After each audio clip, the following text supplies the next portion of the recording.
আজকে আমি আপনাদেরকে দেখাবো কত সহজ পদ্ধতিতে কাঁঠালের বিচির খোসা ছাড়ানো যায়। হ্যালো এভরিওয়ান, আসসালামু আলাইকুম। সবাই কেমন আছেন? নিশ্চয়ই ভালো আছেন।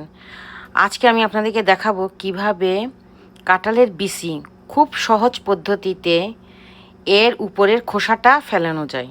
তো আমি কিন্তু ফুটন্ত গরম পানির মধ্যে 15 মিনিট এটাকে ভিজিয়ে রাখবো। রাখার পরে এই ছুরি দিয়ে আমি এটার খোসা ছাড়াবো। তো দেখুন, আমি কিন্তু 10 মিনিটও না 5 মিনিট পরে ফিরে এসেছি। আমি ট্রাই করে দেখি যে 5 মিনিটে কি হয়। দেখুন কত সহজে এটাকে ছেলা যাচ্ছে।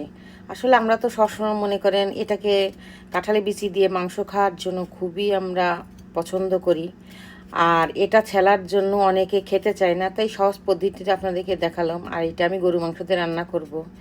গরু মাংসতে রান্না করে আপনাদেরকে আমি দেখাবো এটা কত ইজিভাবে দেখুন ছেলে যাচ্ছে। কতটা মজা হবে গরুর মাংস দিয়ে রান্না করলে।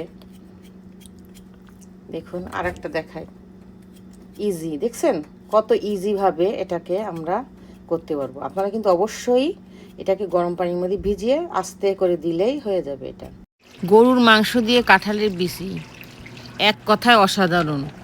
সবাই কম বেশি পছন্দ করেন আমার ধারণা। তো আজকে কিন্তু আমি ট্রাই করতেছি, আমার হাজবেন্ড খেতে চেয়েছে, যার কারণে আমার এটা রান্না করা।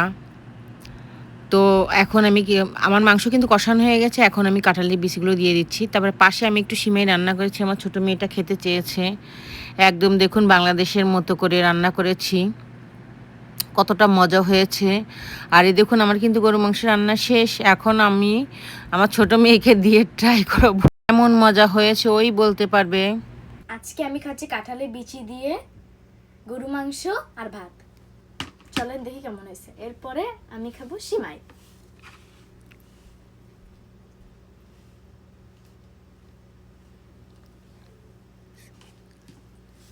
মাখিয়ে নিব প্রথমে, দেখে অনেক মজা লাগতেছে।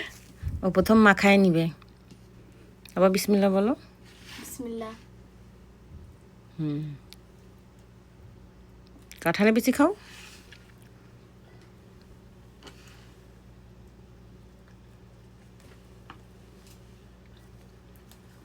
অনেক মজা হয়েছে, আলহামদুলিল্লাহ বলো। আলহামদুলিল্লাহ।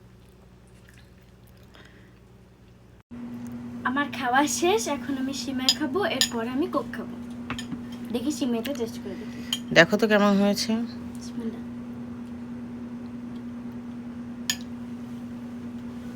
সিমা আমার ফেভারিট। তো গাইজ আজকে এই পর্যন্ত। সবাই ভালো থাকবেন, সুস্থ থাকবেন। আসসালামু আলাইকুম। লাফেজ।